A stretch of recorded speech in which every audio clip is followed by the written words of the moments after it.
And he holds the Cochran Family Chair in Engineering. He's also the director of the Center for Generative AI. He received the NSF Career Award in 2004 and was elected an IEEE Fellow in 2014. He has received many prizes, including the IEEE Communication Society William Bennett Prize in 2021. He has been serving as the editor-in-chief of IEEE ASEAN Transactional Networking, which is the premier journal in networking in our community. His current research interests, and this is what he's going to talk about, is collaboration with DeepMind on diffusion models, generative AI with application in language models, image editing, and decision-making in wireless networks. Please, Sanjay. And thank you so much for hosting me. I really appreciate that, and it's a great pleasure talking about this work. So I'm going to be talking about discrete diffusion models. So this side is with a bunch of people. This work has been led by Lee Thurao. He was a PhD student working with me at Constantine, and now he's at DeepMind.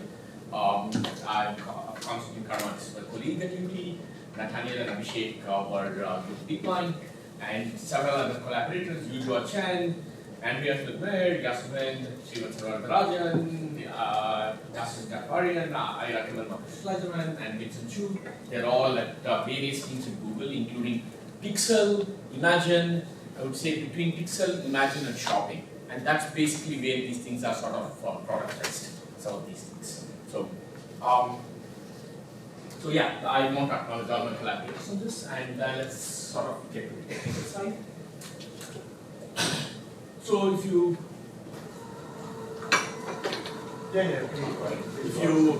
think about the sort of image generation, so let's start with image generation.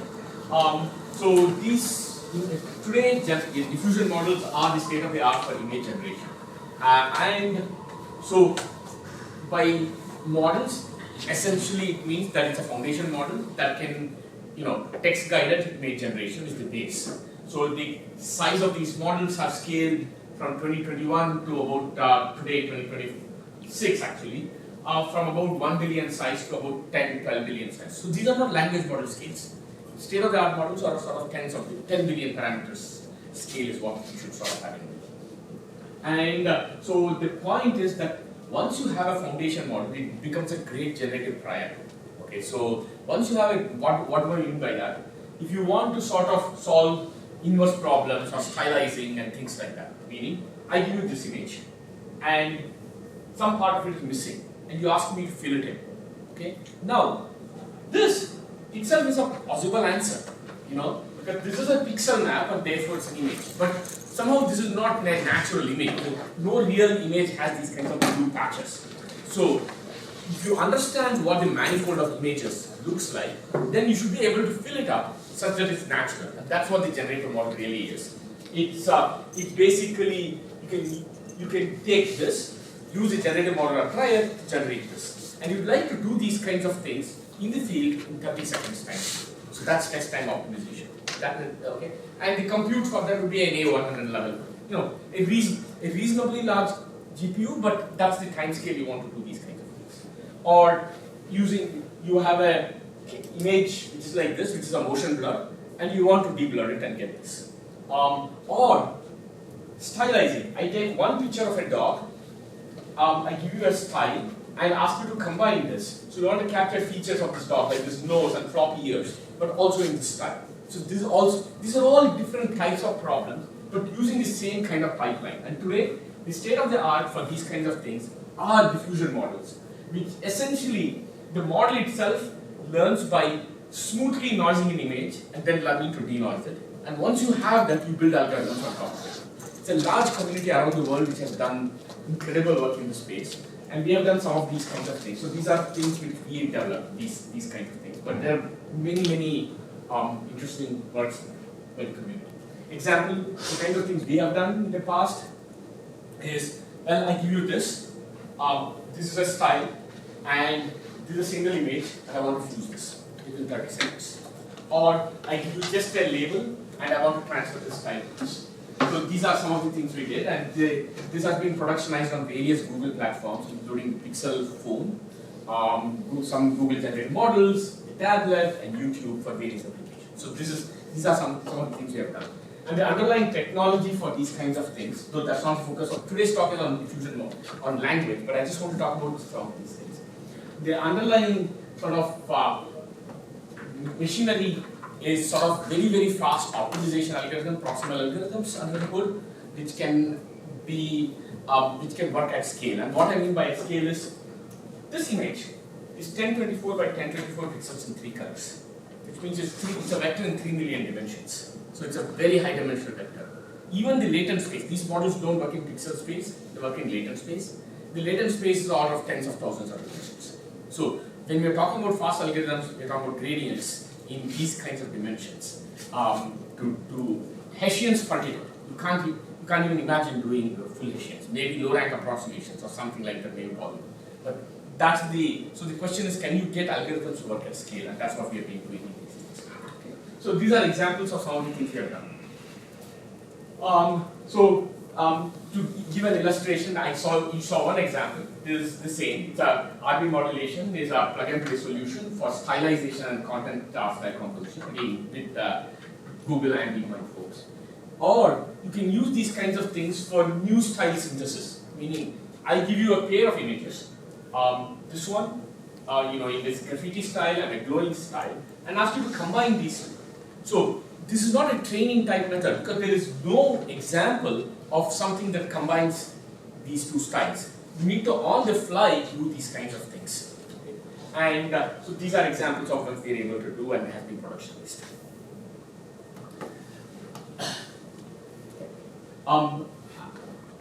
I don't really think I have too much time to get into the machinery behind these things, but I'm happy to chat offline about the algorithms and what the challenges are for this. The other question is, if you want to have on-device stylization, meaning I give you this image and I want to convert it to this, but I want to do it on a device, edge device. Okay? So I don't have, even gradient computation is hard. Can you do it just by flow editing and flow models? And this is something we developed again on how to sort of use flow models to do these kinds of things. Now, flow models and diffusion models are extremely, they very, very closely related. For those of you who are in the know, it's about something called the Fokker-Planck equation. If a diffusion model is a stochastic equation, a stochastic evolution. But this stochastic evolution has a distribution flow associated with it. Okay? You look at the density and how the density is evolving. And that density evolution can be converted into an ODE model, which is in distribution identical to the stochastic model. And these are the kinds of flow models that are used. So these are essentially ODE solvers, it's a stochastic differential equation solver, much faster, and you can do this on the edge.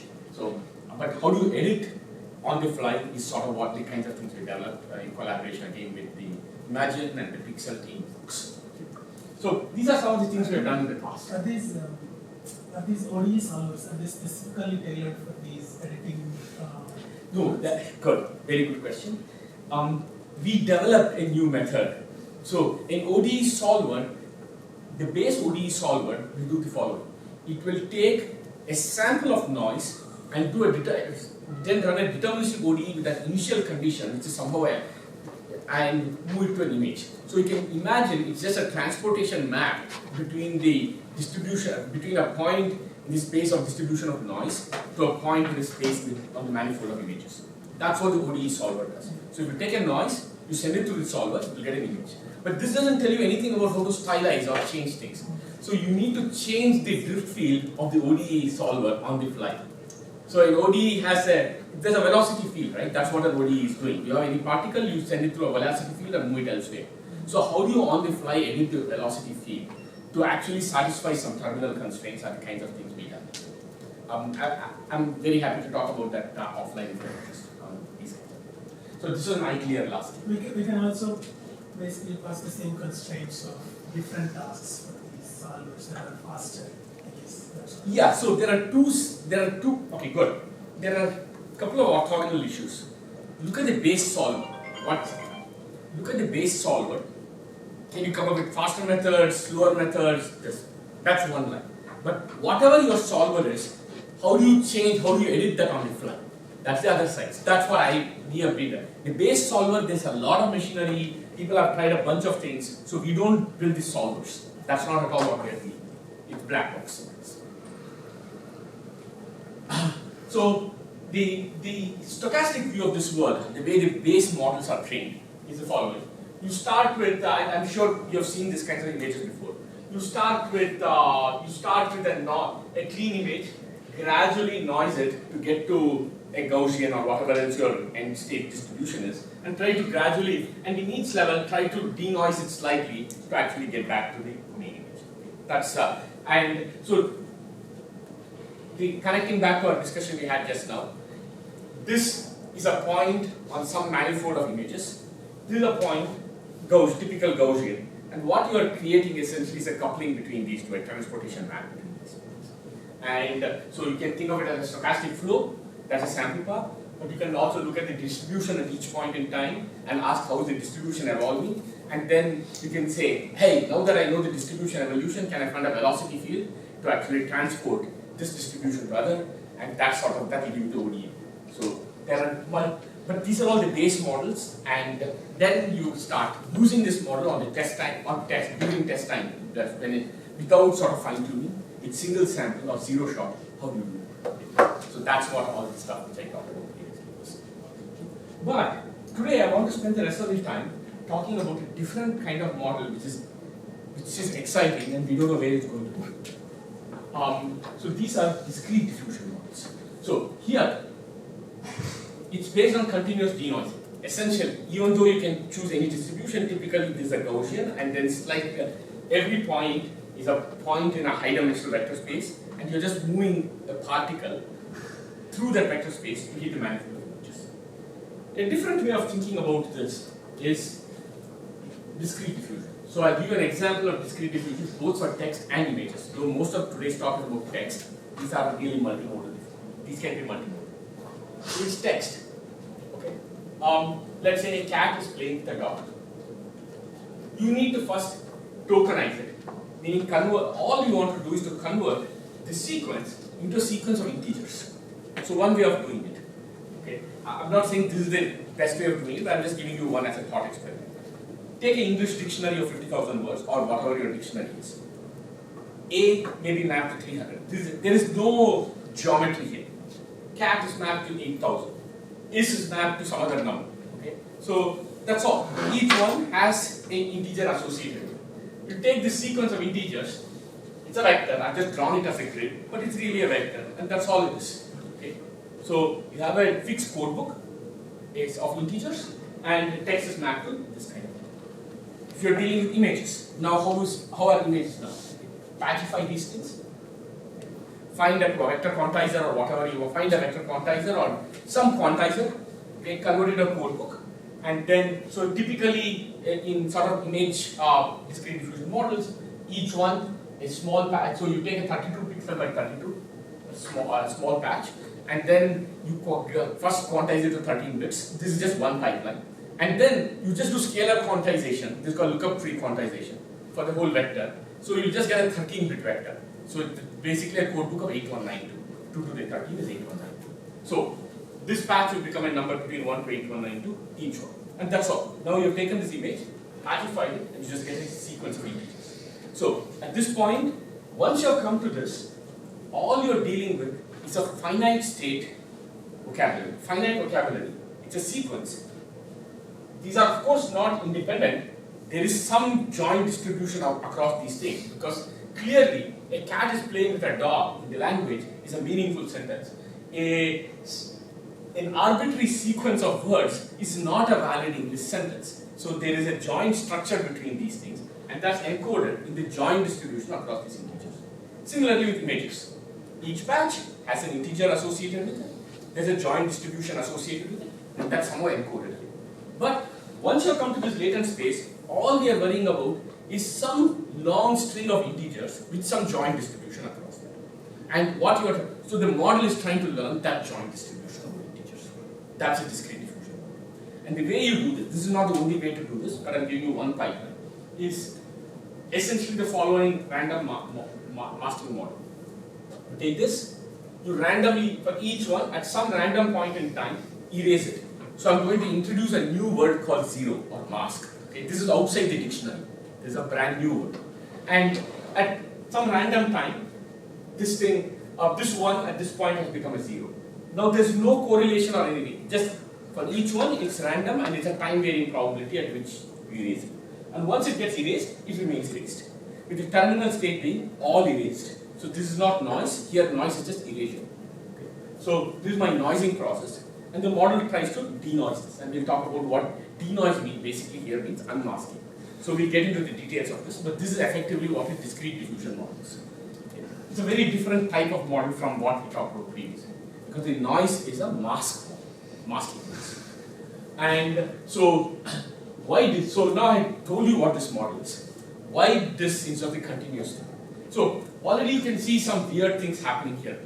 Meaning, in the continuous thing, this 9, it would be 9, it would be something. It would have become less 9-like.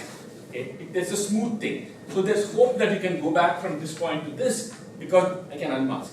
There's no noise and suddenly things fall off a cliff. So how in the world can you take this and figure out this is a 9? The only way you can do this if somehow the joint distribution is so strong that by seeing these things, you can figure out this must be a 9. That's the only thing that works. So really, that's how discrete diffusion models work. You're trying to learn joint distributions, and from any partial conditioning, figure out what else could be going on. That's the way this thing works. So it looks like a harder problem. So why? So there are some reasons why discrete diffusion works. First, it can potentially be faster. In fact, simply because now you can start thinking about parallel unmasking and so on. It can be a faster model. And the other thing is that for posterior sampling, and I'm going to talk a little bit, well, I'll talk for a few minutes about that. Posterior sampling basically means the following. This pipeline starts from this all zeros, and the model learns a collection of integers which is structurally sound. Okay? In case of language, it means this thing. In case of images, it means this. Posterior sampling basically means I want to do conditioning. I start from this and give you a blurry image of this and tell me to unblur it. Okay? So it's just generating sample from P of X, where X is a standard image. You want to satisfy a sample from P of X given Y, where Y is the conditioning, which is whatever your side information is. Okay? And so from Bayes' rule, you can turn it around and sort of, this is where posterior sampling starts. So discrete diffusion model can give much finer sort of editing in posterior sampling. Example of something which we developed with the Google Shopping team is the following. Here is an image. This is a discrete image generation model with a shirt unbuttoned. The edit text editing prompt says the shirt should be buttoned all the way to the top. You can now very finely control it to make sure nothing else here changes and only this part is edited. Because you see, this way this is partitioned it allows fine-grained control for each one of these pieces. And we'll see how this is parameterized in a few minutes, which allows these kinds of things. Okay? So, but by no means is this sort of a resolved issue, whether it's discrete or continuous. This is an emerging class of models, and there's a lot of interest in this. There are some major disadvantages of this. One, in terms of generation, the quality is still nowhere near AR models. And two, when I talk about posterior sampling, I'm trying to tilt or change the differential vector field, right? That's what it's going somewhere, the particle to hit the image manifold. You want to move it somewhere to satisfy not just the image manifold, but the intersection of an image and a measurement manifold or something like that. So you want to change the guidance. That the way language I'm talking about means I'm playing with derivatives and changing derivatives. I don't even know what that means in a discrete thing. There is no, it's all discrete spaces. So what does it even mean by gradient feedback? That's just not even there. So these are some interesting questions. We have worked on some of these kinds of things. Today I'm not going to talk very much about the second one, I'm just going to talk about the first one. Though the same idea, some of the ideas underlying both of these. And the idea is essentially the following. So, to give an example, let's start with language. I want to generate a sentence. A cat is playing with a dog. If I give you the word is and a as an example, can you figure out the rest of the sentence? Maybe. But if I give you cat and dog, is it easier? Potentially much easier, because there's not that many options for putting in here. So there are some words which are, if I reveal to you, is much easier to figure out the rest of the landscape. Same with images. knowing background is less useful than saying there's an eye here or a piece of a beak here. Life becomes much easier. Okay? Or the same code, knowing some root nodes or keywords may be much easier in generating the code than sort of just arbitrary variable names. Okay? So formally, think of anchor tokens as tokens. If I could condition on these quantities, there's substantial reduction in the uncertainty or the conditional entropy of the remaining tokens. If I could somehow identify these kinds of things, then potentially you could do better. And can you now therefore think of models which reason through anchors? So that's really the goal of this. So we have built Anchored Diffusion Language Model and Anchored Posterior Sampling. So I'll talk mostly of I'll talk essentially only about this, and I'm happy to talk about this offline. So this was at DLMs last year, and this was IC this. Sanjay, that's my question. Like, do you have the references for these papers? At the end of this talk, okay. in this last slide, I have the references. Wonderful. Okay. So actually, even here. So again, so for this is the I put it's in the slides, and the last slide actually has the proper references. Right. So the rest of the talk is on Anchored Diffusion Language Model. So I've talked about I talked about images and language till now. From now on, I'm just going to stick to language for till maybe the last couple of slides in this talk. These discrete diffusion. So now let's switch to diffusion language models. If you think about language models, almost immediately you're going to think about autoregressive models.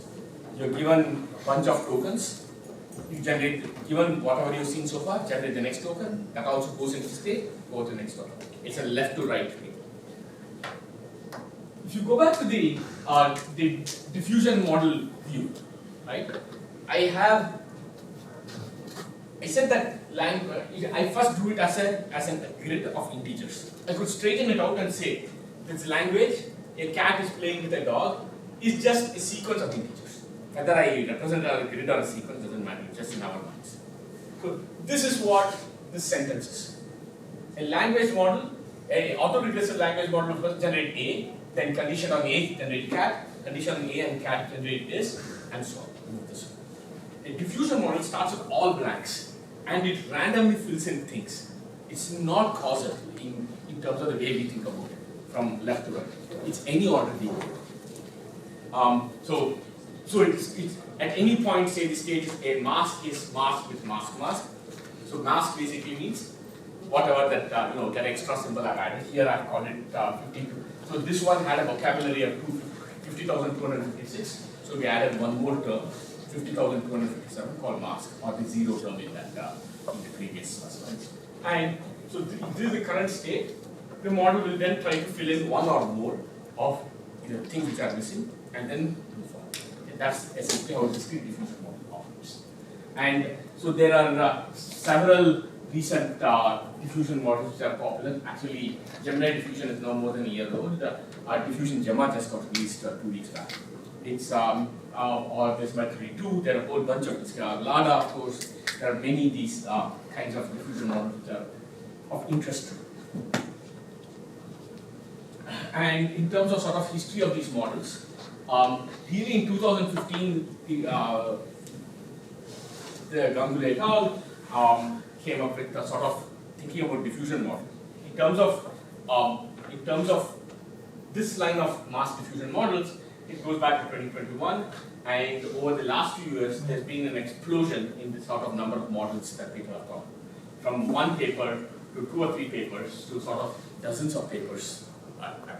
So this is a timeline to say where that there is major interest in the community.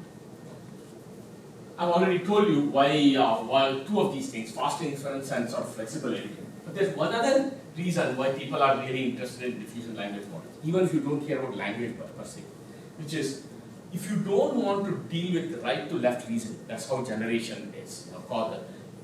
Maybe you want to sort of put in some waypoints further right. I need to get to these kinds of things, maybe 300 tokens in the future.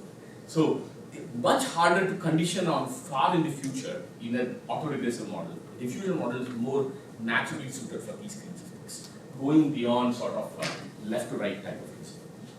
And I'll give some examples sort of maybe pretty interesting. In terms of sort of the landscape of models, I told you one type of model, which is masking, erasure. But you could ask, why erasure? Why not randomly choose a random, move to a stationary thing which is a random integer from the code? That's called uniform noise model. You could use some other noise, okay? Or you could try to do hybrid models. You could do hybrid in terms of noise, or hybrid in terms of autoregressive plus diffusion. Or you could say, no, I don't want to deal with integers. I'm going to take the integers, embed it back in some latent space, and then I'll just do continuous models again. So all these people have thought about these things. There are these models. Today, though, the state of the art is still mask diffusion models. So I'm going to talk about that, but I don't think by any means it's a settled thing which is the right model. So as I said, the way a diffusion model works is the following. You start with a sequence which is partially unmasked. So there are several masks, there are several these things. So A is and with A is here. So given these things, I would like to predict what could be here, what could be here, what could be here, and what could be there. So that's what the denoising transformer is. So unlike a standard autoregressive thing which has causal attention, this is bidirectional attention. Doesn't matter, right? There's no order.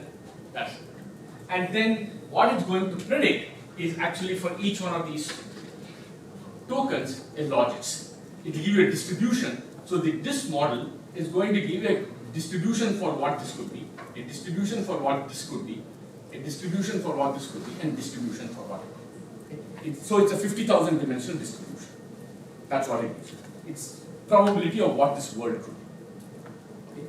But it's a conditional probability, meaning it says condition on these things, what could this be? And similarly for this and similarly for this. So mathematically, you're characterizing it as a product of conditional marginals. That's really what this model is saying. Meaning, what you really want is a joint distribution of,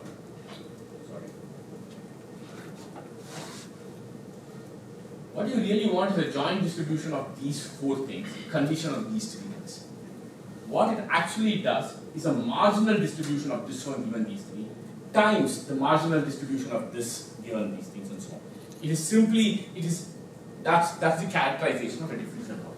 There are issues with that, but there are advantages with that. We'll talk about it. But I want you to just see what exactly this model is. Hopefully it's clear. So here, and graphically, all it's saying is, given these three, you predict a distribution for each one of them. And then the next job is, how did I get playing out of this?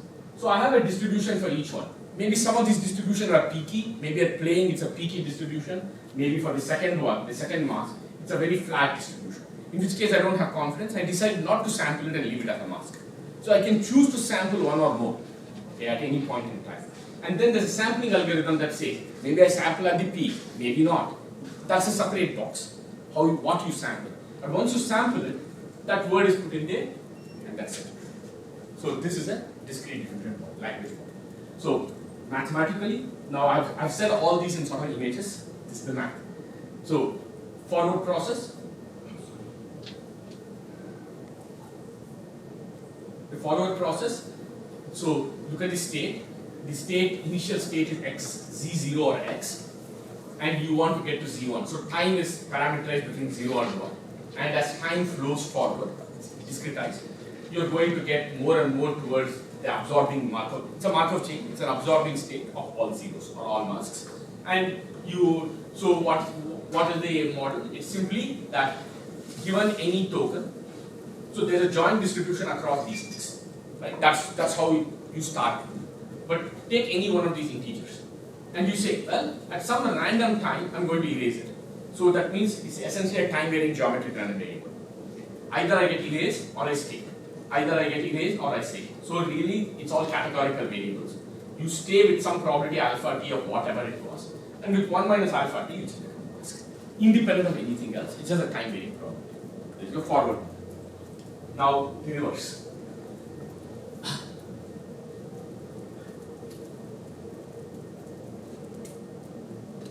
What the model needs to do is say, I'm in this step, I need to go back to this.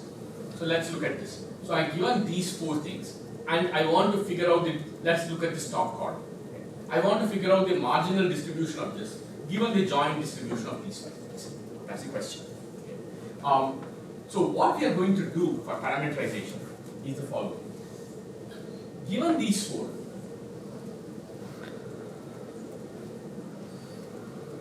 it says find. So if you look at this forward process of Markov, let's go once. I gave you the noising view. I gave you the noising view of going from here. What does it mean? It is a Markov chain. It's a finite state.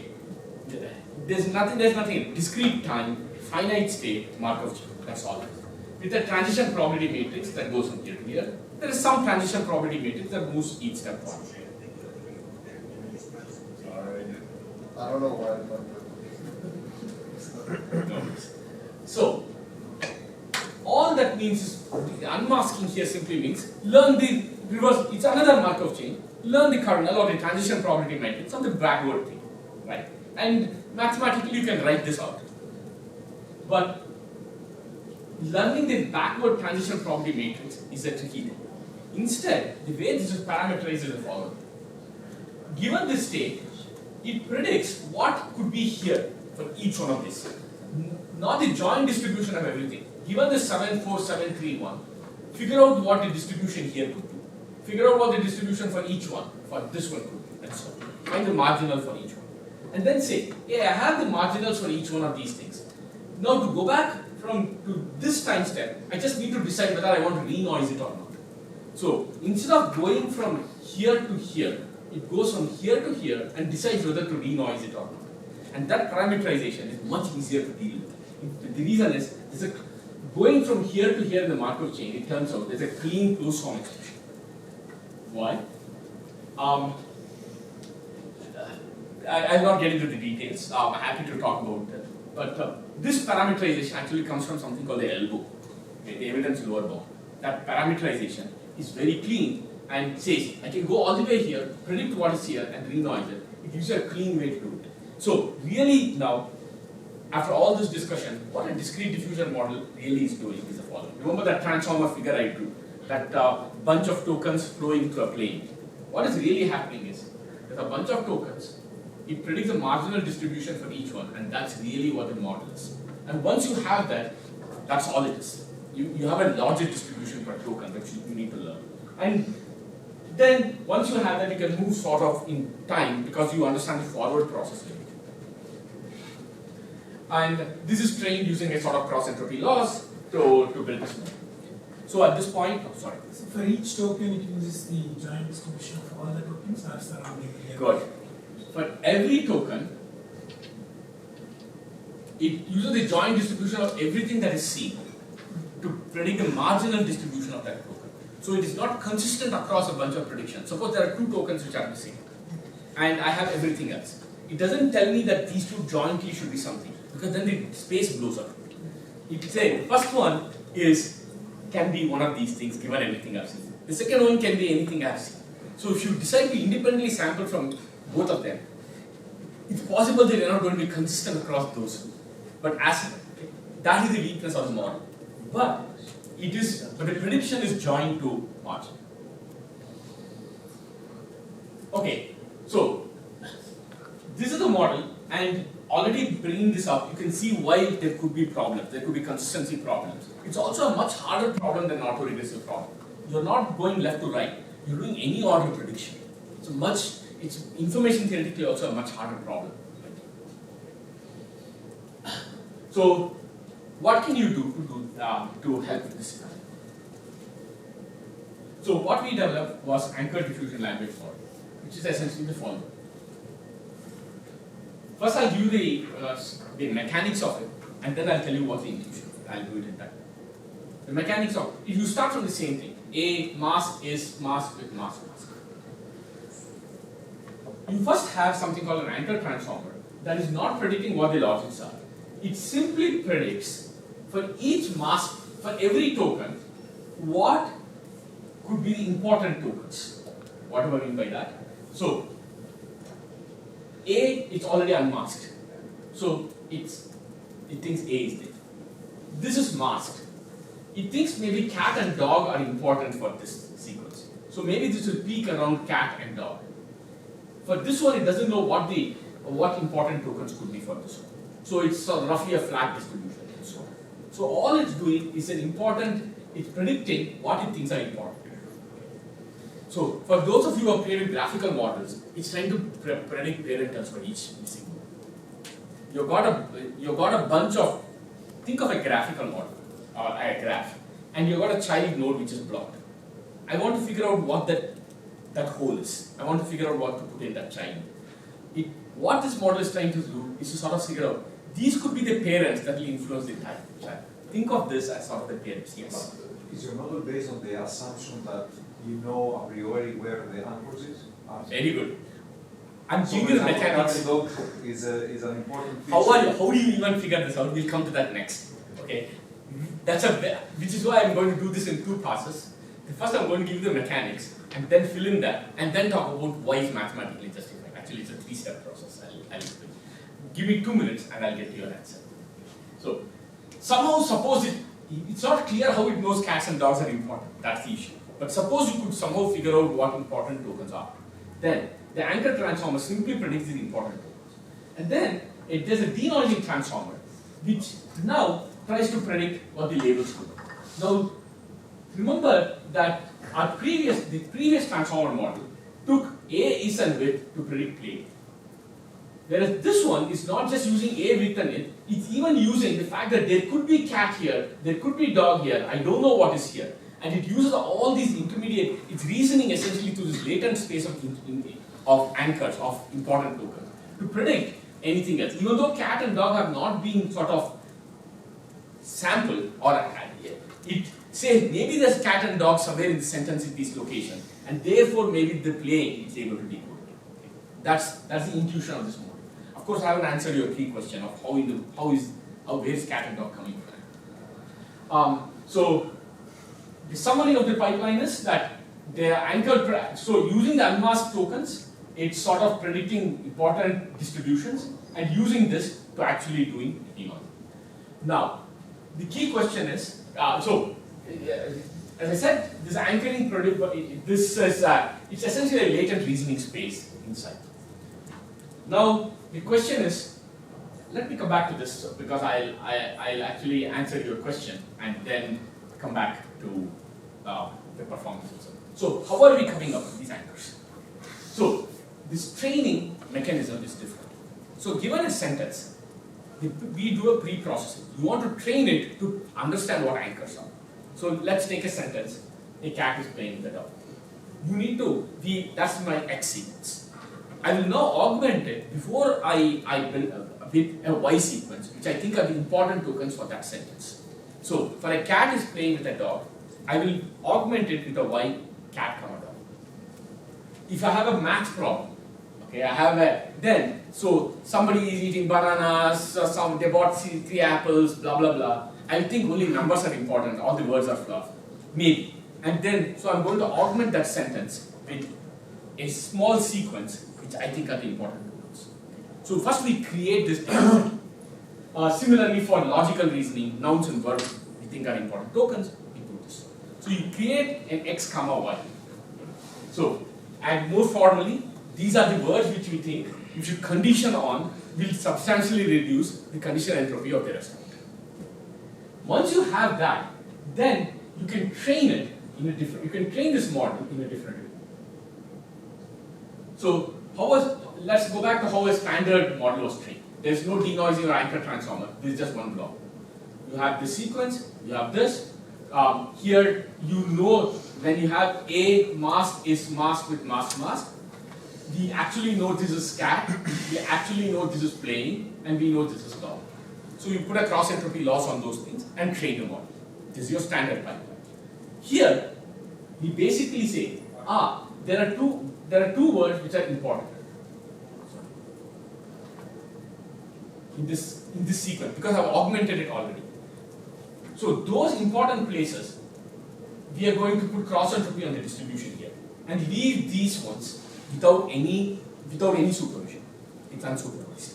So you're showing it examples of what important tokens are in sequences and asking it to learn to recognize these patterns. And then train this with a new anchored elbow loss. You can again derive this as using the same kind of machinery. You can derive an anchoring. And so what should this model do if it works? Okay, now let's go back to a standard model. So we trained such a model. So this is so this took about I'll get. So we trained about a GPT-2 scale model, a 300 million, a few hundred million parameter model. It's much harder to train a diffusion model than a standard language model. To train an autoregressive model requires about, for this kind of a thing, about 20 billion tokens for this scale. A diffusion model, because it's not it's any point decoding, is about 10 to 100x more expensive. So this took 500 billion tokens to train this model. So we spent about 200,000 hours on H200s to actually train this. That's the training level that we took to that model. So which means at the peak we were actually training on about 100 plus GPUs to actually get this H200 to actually do this.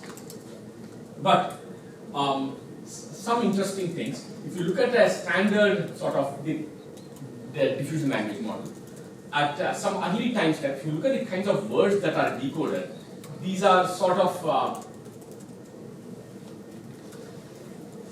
easy words. Okay, it's not, because you see the model tries to fill in. If I don't sort of say you need to find the hard words and anchors, it sort of fills in sort of the easy words. Whereas an anchored model is trained to sort of put in sort of what it thinks are more important words, even if there are fewer of them decoded. And so you'll see in terms of performance what this means in a second. And the way you train it is through sort of this anchored elbow, which I said that you need this pre-processing step to actually figure out what anchors are, and then train with a two-level loss, which can be formally defined. Now, what's the intuition for why this could be better? If you believe that language is a graphical model, again, this is a toy model. This is not at all by any means real model of language. It's just a very, very stylized, simplistic model just to get some illusion. Let us say that all you have is that every token is a lower leaf, and there's a bunch of a small set of parental nodes. With condition on that, everything else can be figured out conditionally independent. This is my two-level model.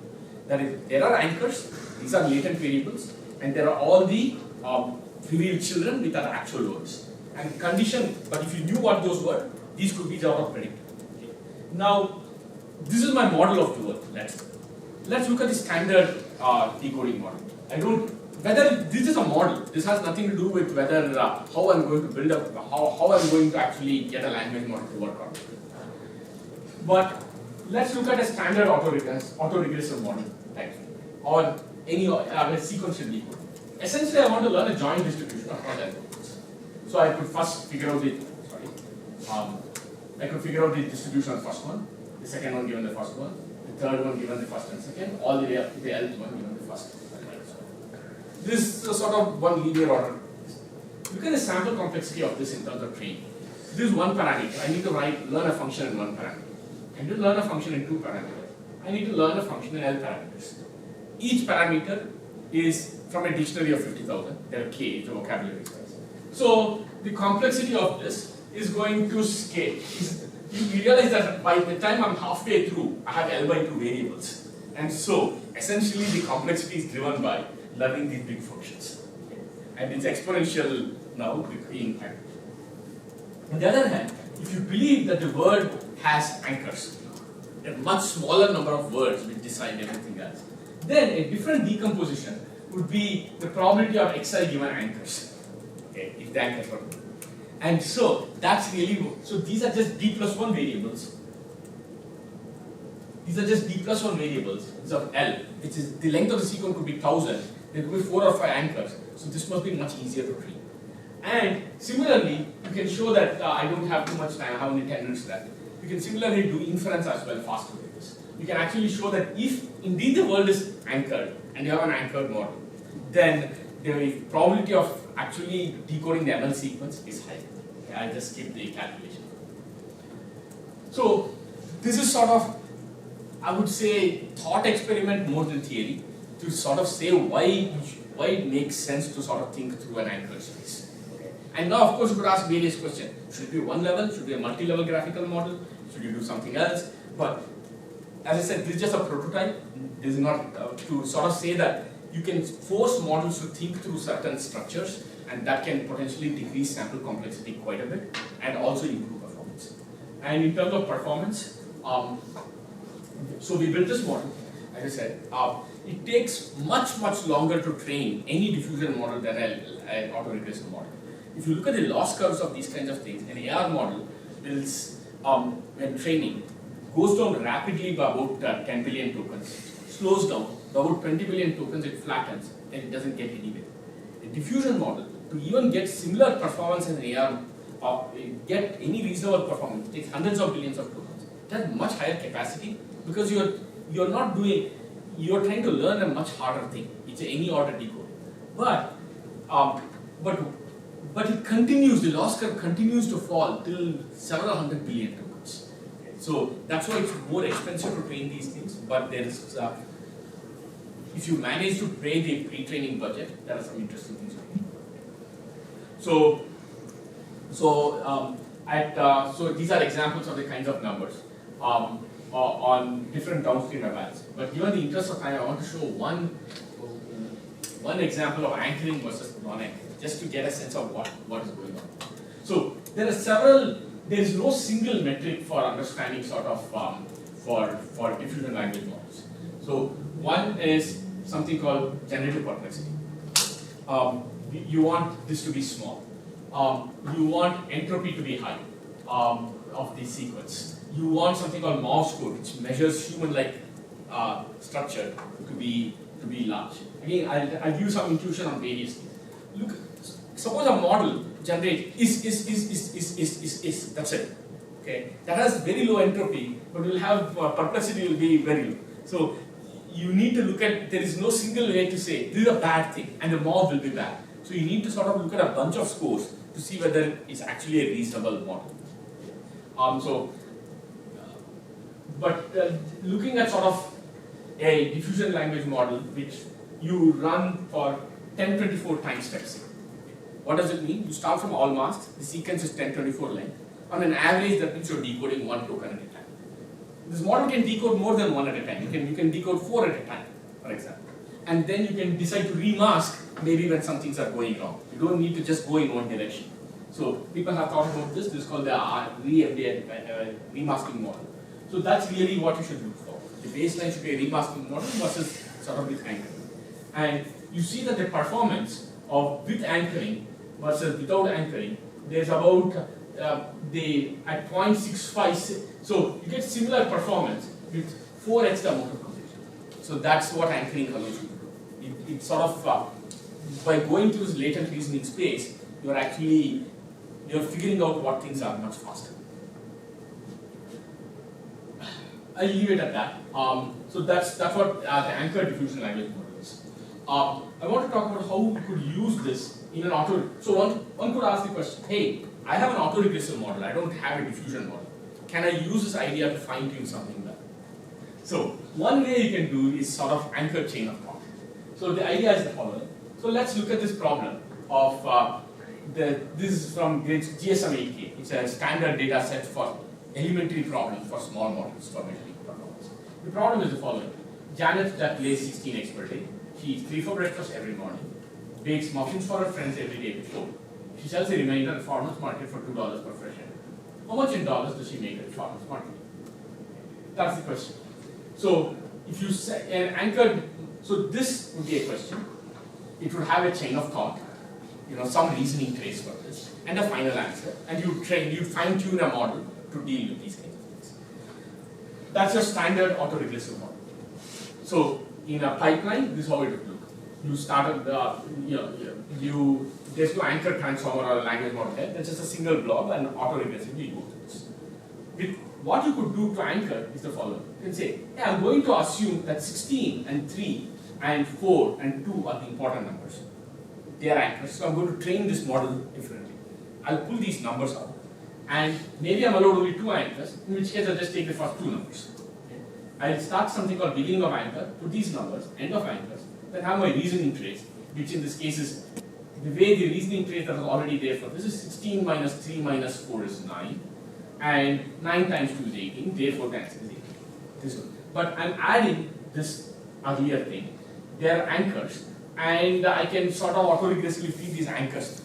So what should hopefully happen is that it knows how to reason. It knows that it should look. There are the very as soon as the question is put, this model when it's running should try to guess that there are important numbers that are coming ahead, and I should use those numbers to create new reasoning traces, right?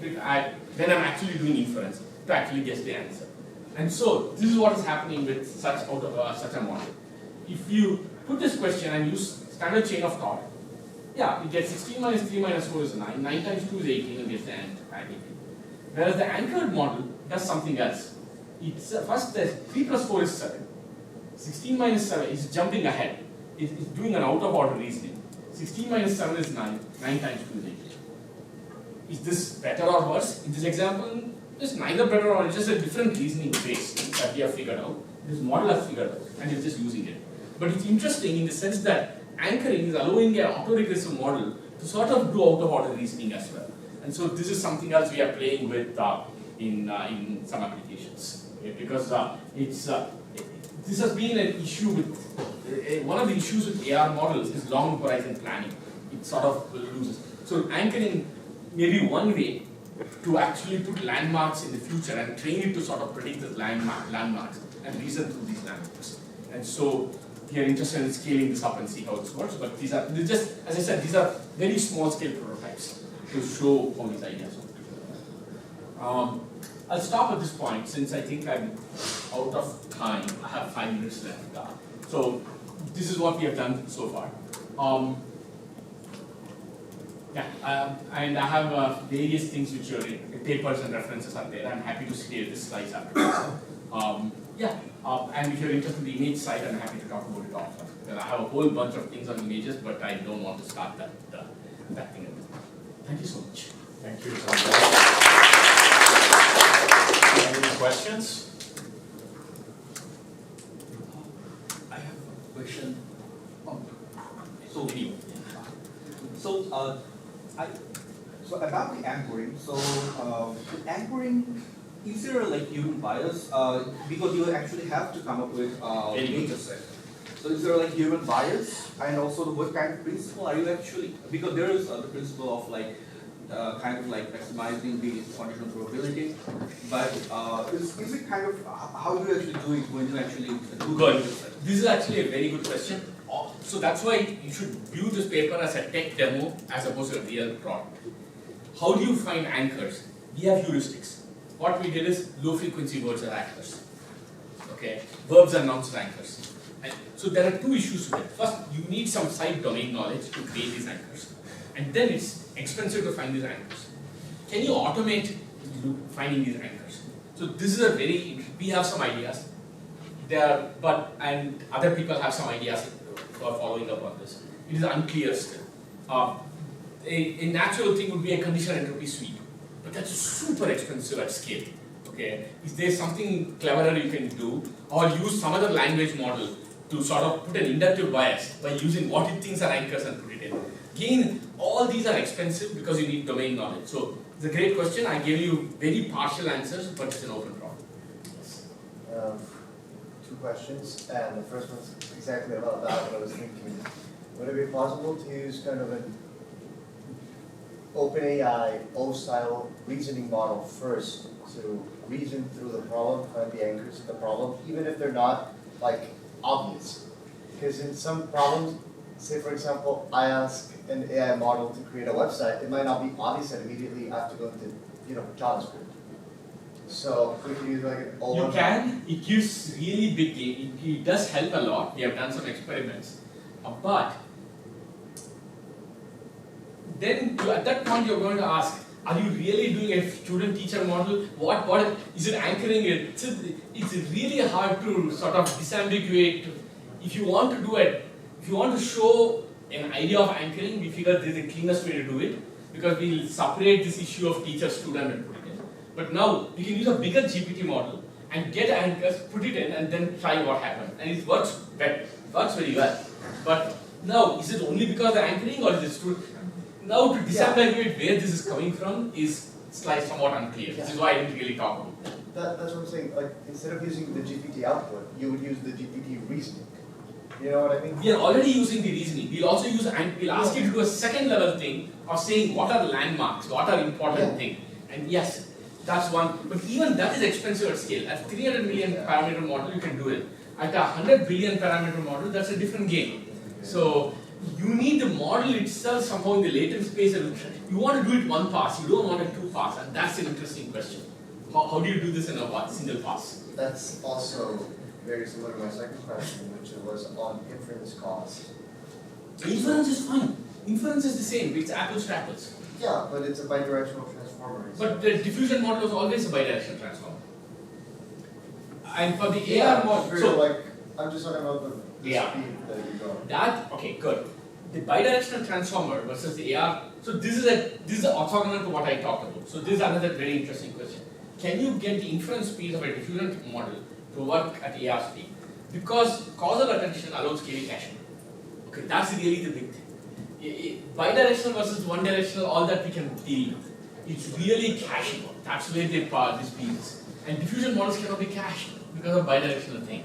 Okay, and so what diffusion Gemma does, which was just released a few days back. It's a 26 billion parameter model. It's a MOE model. I think there are 4 billion active parameters in any inference pass.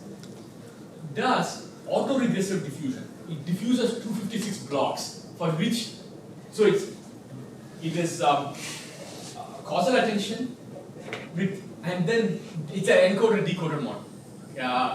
It has, then for the diffusion part alone, it is bidirectional attention. That's not cached. And it generates a block of 256 and ARs too. You can play with it. They have released it. That's not our work. I mean, but it's a big diffusion model, which is trying to deal with sort of these things, and it's giving you 4x speed up is what I think their blog says. Wow. Inference speed up. Yeah. So. So this is very much in the research world. This is not in the production world yet. So that's why that. It did remind me of a production model. Do you know Mercury 2? Yes. It reminded me a lot about them. That's. In fact, NDLM is Mercury 2. Oh. I mean, it's, the authors are. I mean, they. Same. Yeah. They were the authors. The mass diffusion language model. It came from 2 or 3 groups. Well, I don't know what Mercury 2 is. It's their black box. The authors of people who are in the Mercury 2 also wrote that paper as in my opinion.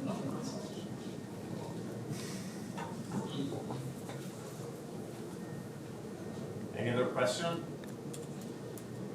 So how far are these in terms of costs from AR models? Anchoring may be a very problem as mentioned.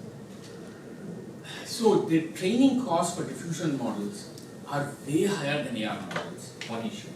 And the problem is, so where could AR model, diffusion models actually be productionized? Now, if you want to talk about production, for mainstream models, my personal opinion is that, because AR models are just so big to get it and have become, and so much downstream agentic pipelines are built around it. To build a new ecosystem seems very infeasible. But these are really interesting for edge models. People are thinking about, if I want an on-device diffusion model on this, okay, I don't have cloud support. I want to generate something quickly here. This is very inference. Now the effect of KV caching and things are much less useful when you have single user, single use. Okay. These are parallel decoders. Therefore, it's faster. So really, I think this will occupy this niche of edge models. Mid-scale on-device is where I think they will land up if it gets productionized. But this is I'm just sort of guessing at this point. You can do other things as well. I mean, I'm happy to chat about. You can use, once you have this, if I want a on-device sketcher, all these kinds of things, you can use this for fast editing.